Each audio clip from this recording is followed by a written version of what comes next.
नमस्कार। मैं वीके शास्त्री अपने चैनल के माध्यम से आप सभी दर्शकों का बहुत बहुत स्वागत करता हूं। शुक्र का प्रेम, मंगल का बल, 100 गुना बलशाली होंगे मंगल। जी हाँ, ग्रहों के सेनापति मंगल जो आपके साहस, पराक्रम, शौर्य और ऊर्जा के कारक हैं, 3 अक्टूबर को प्रातः 7:20 पर राशि परिवर्तन करके शुक्र की राशि तुला राशि में गोचर कर चुके हैं और 16 नवंबर तक तुला राशि में ही गोचर करेंगे। उसके बाद राशि परिवर्तन करके स्वराशि वृश्चिक राशि में चले जाएंगे। पूरे 44 दिन तक मंगल होंगे महाबलशाली। कैसे? जरा सोचिए। जीवन के सफ़र में अगर आपको एक सच्चा मित्र मिल जाए, और मित्र भी कैसा, ग्रहों के राजा सूर्य के जैसा, तो कैसे नहीं बढ़ेगा आपका बल। जीवन में आने वाली हर समस्या को सुलझाने के लिए, सही रास्ता दिखाने के लिए एक गुरु मिल जाए, और गुरु भी कैसा, देवगुरु बृहस्पति के जैसा, तो आपका बल तो 100 गुना बढ़ेगा ही। मंगल के साथ यही होने जा रहा है। 3 अक्टूबर को मंगल तुला राशि में गोचर करेंगे और 18 अक्टूबर को सूर्य भी तुला राशि में आ जाएंगे। तो 1 माह तक सूर्य मंगल का साथ रहेगा। मंगल को सूर्य का बल मिलेगा। केतु का गोचर पहले से ही है और केतु मंगल के जैसा ही कार्य करते हैं, और अगर केतु कुंडली में अच्छे हुए तो व्यक्ति को बुलंदियों पर पहुंचा देते हैं। इसके अलावा तुला राशि में गोचर करते हुए मंगल पर देवगुरु बृहस्पति की दिव्य दृष्टि का प्रभाव रहेगा।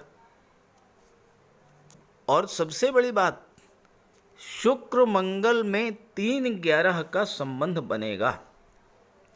मंगल से लाभ के स्थान पर होंगे शुक्र 3 नवंबर तक, और इस तरह मंगल को सूर्य, शुक्र और देवगुरु बृहस्पति का बल प्राप्त होगा, और मंगल महाबलशाली होकर आपके जीवन में उन्नति, लाभ, धन और मान सम्मान लेकर आने वाले हैं।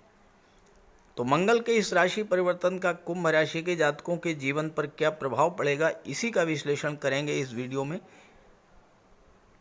ये विश्लेषण आपकी चंद्र राशि के आधार पर किया जा रहा है, और वीडियो के अंत में मैं आपको मंगल के उपाय भी बताऊंगा। तो ये है कुंभ राशि के जातकों की कुंडली। मंगल का गोचर कुंडली के भाग्य भाव में हो रहा है, और यहाँ पर मंगल कुंडली के दशम भाव के स्वामी और पराक्रम भाव के स्वामी होकर के भाग्य के भाव में गोचर कर रहे हैं 3 अक्टूबर से। अभी तक पिछले 1.5 महीनों से मंगल का गोचर अष्टम भाव में था। अब यहाँ पर मंगल शत्रु राशि में गोचर कर रहे थे, और आपके लग्न भाव में गोचर कर रहे शनि से मंगल का षडाष्टक योग बन रहा था। इस वजह से आपको पिछले 45 दिनों में तरह तरह की परेशानियां, खास करके स्वास्थ्य संबंधी परेशानियों से आप बहुत ज़्यादा पीड़ित हुए होंगे। घर परिवार में भी तनाव की स्थिति बनी होगी, धन की स्थिति भी ठीक नहीं रही होगी, और साथ ही साथ आपके अंदर उत्साह की कमी, लाभों में कमी, और तरह तरह की कुछ अचानक से ऐसी घटनाएं घटित हुई होंगी जिससे आप बहुत ज़्यादा परेशान हो गए होंगे। लेकिन जैसे ही मंगल अष्टम से निकल करके और नवम में आएंगे, 3 अक्टूबर को आ चुके हैं, पिछली परेशानियों से धीरे धीरे आपको राहत मिलनी शुरू हो जाएगी। कार्य व्यवसाय को लेकर के अभी तक जो चिंता बनी हुई थी, कार्य व्यवसाय आपका सही ढंग से नहीं चल रहा था, उससे आपको लाभ नहीं हो रहा था। अब चूंकि मंगल आपके दशम के स्वामी होकर के भाग्य के भाव में गोचर करेंगे, तो भाग्य का भी आपको साथ मिलेगा। मंगल तीसरे भाव के स्वामी हैं, आपके पराक्रम पुरुषार्थ में वृद्धि करेंगे, तो आपको कार्य क्षेत्र से लाभ मिलना शुरू हो जाएगा।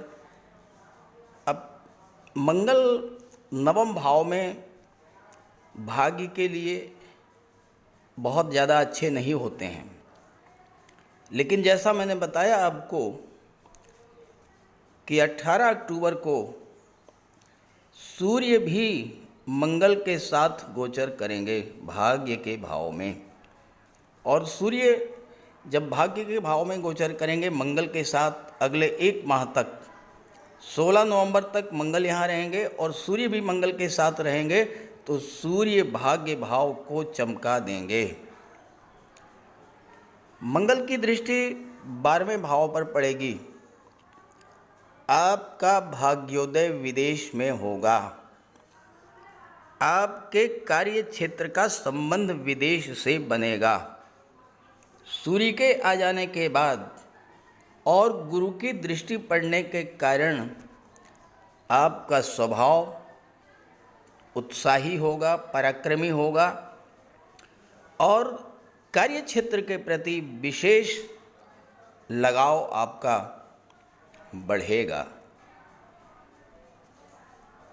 अगर किसी वजह से आप धर्म अध्यात्म से दूर हो गए थे, पिछले 45 दिन की परेशानियों ने आपको इतना दुखी कर दिया था कि आप धर्म अध्यात्म से भी दूरी बनाने लग गए थे, आपको ये लग रहा था कि ईश्वर तो मेरी हेल्प कर ही नहीं रहा है, भाग्य तो मेरा साथ दे ही नहीं रहा है, तो एक बार फिर से आपकी रुचि धर्म अध्यात्म में बढ़ेगी, क्योंकि गुरु की दृष्टि पड़ रही है।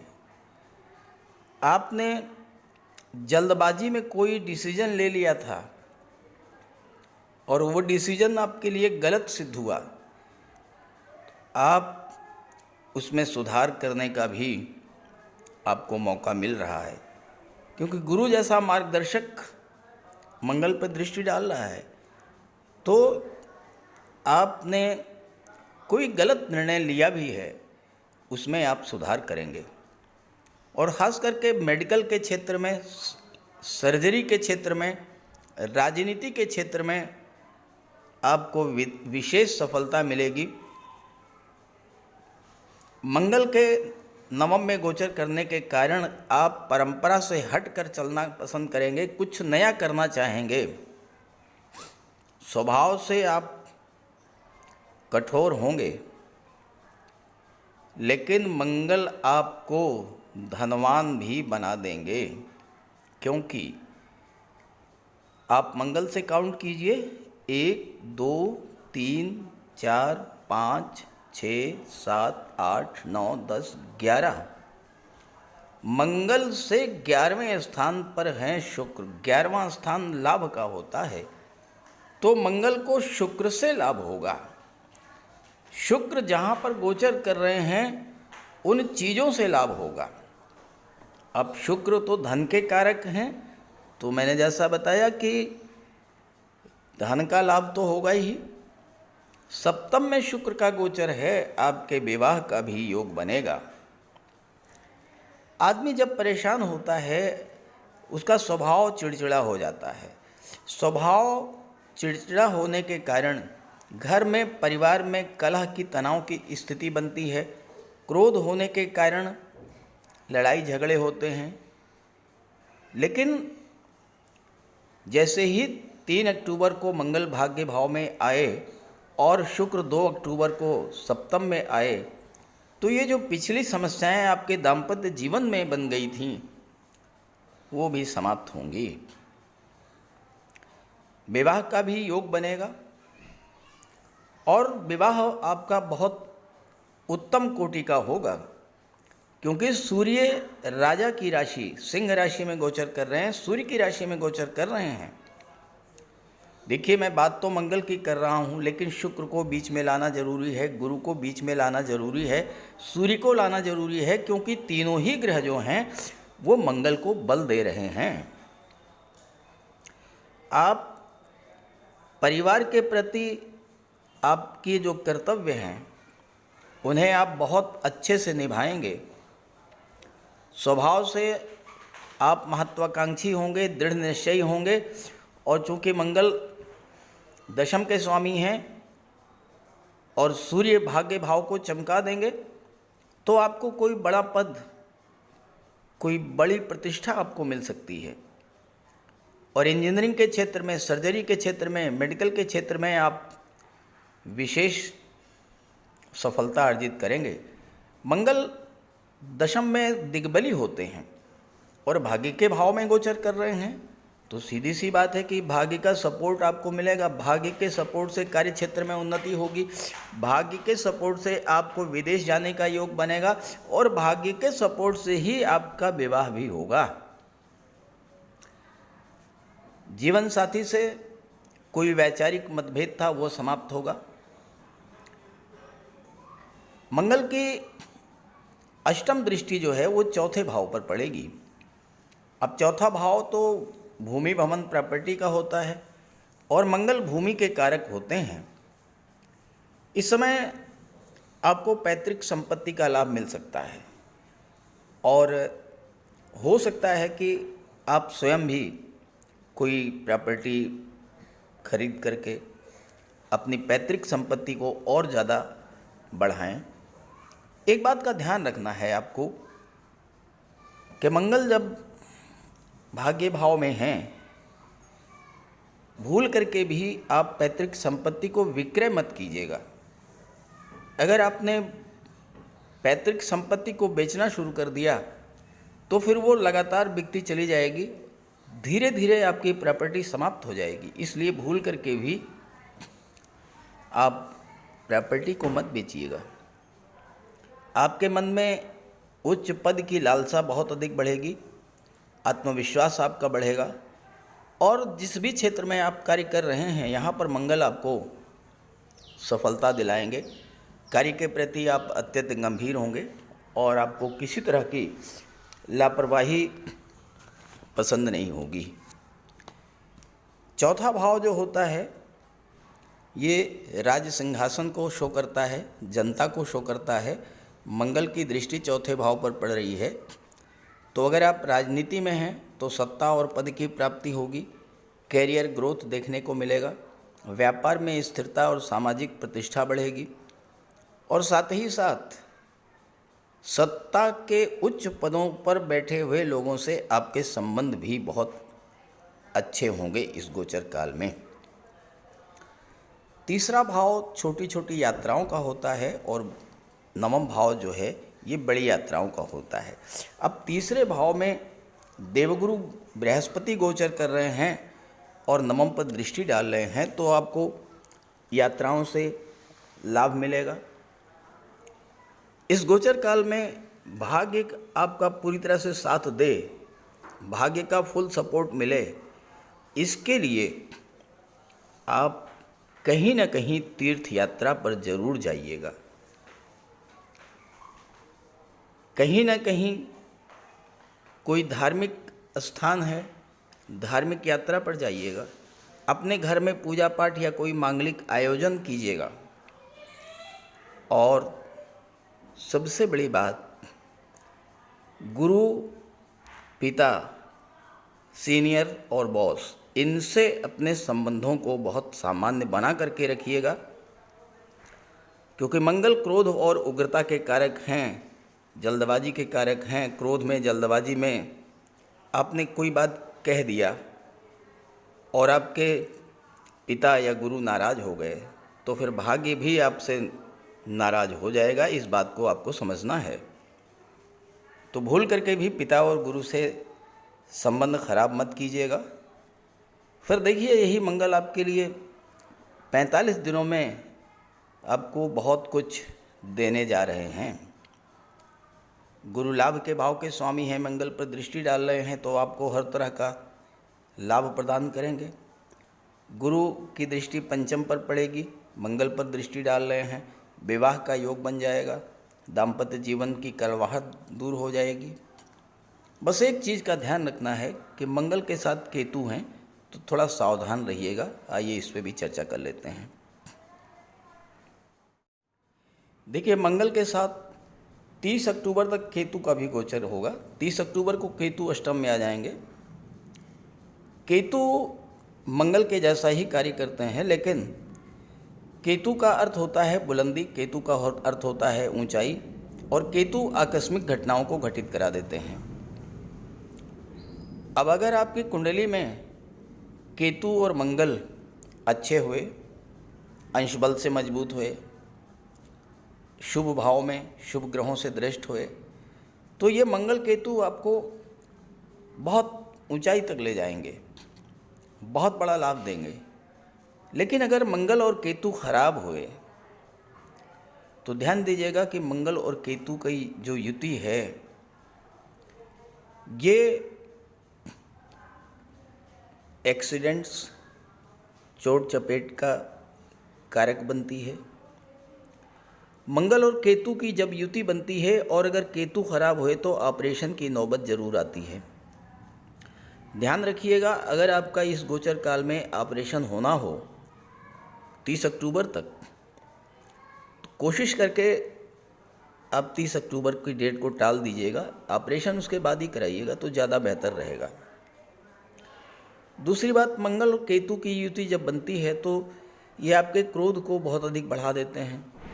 जल्दबाजी में कोई आप गलत निर्णय ले लेते हैं, तो इन चीज़ों से भी आपको सावधान रहना होगा। मंगल केतु की युति जो है वो रिश्तों में, संबंधों में कड़वाहट लानी वाली होती है, क्योंकि मंगल जो है ये तो आपके ऊर्जा के कारक हैं, जल्दबाजी के कारक हैं, त्वरित निर्णय के कारक हैं। लेकिन केतु क्या है? केतु विरक्ति के, अलगाव के कारक हैं, तो विघ्न बाधाओं के कारक हैं। तो कोई विवाद हो सकता है, खास करके भूमि संबंधी विवाद हो सकता है, संतान की चिंता बढ़ सकती है, मित्रों का सहयोग नहीं मिलेगा और आपको कार्यक्षेत्र में नीचा दिखाने का भी प्रयास किया जाएगा। लेकिन एक बात अच्छी है और वो ये कि मंगल की दृष्टि जो है वो 12वें भाव पर पड़ रही है। मंगल 12वें भाव पर जब दृष्टि डालेंगे, 12वां भाव धर्म, अध्यात्म और मोक्ष का होता है। केतु धर्म, अध्यात्म के और मोक्ष के कारक हैं। तो इस समय अगर आपको केतु के दुष्प्रभाव से बचना है तो सबसे बड़ी बात आपको यही करना है कि आप भगवान श्री गणेश की आराधना शुरू कर दें, धर्म कर्म में रुचि बढ़ाएं और हो सके तो कहीं न कहीं तीर्थ यात्रा पर देव दर्शन के लिए अवश्य चले जाएं। जहाँ तक मंगल की बात है, आइए मंगल के उपायों पर बात कर लेते हैं। मंगल का सबसे बड़ा उपाय है बजरंगबली की उपासना करना। आप बजरंगबली की उपासना कीजिए, बजरंगबली के मंदिर में जाइए, उनके चरणों का सिंदूर अपने मस्तक पर धारण कीजिए, साथ ही साथ हनुमान चालीसा का पाठ कीजिए, बजरंग बाण का पाठ कीजिए। मंगलवार के दिन अगर आप व्रत रख सकें तो मंगलवार का व्रत रखिए। साथ ही साथ हनुमान जी को चोला चढ़ाइए। मंगलवार के दिन स्नान करने के जल में लाल चंदन या लाल पुष्प डालकर स्नान करें।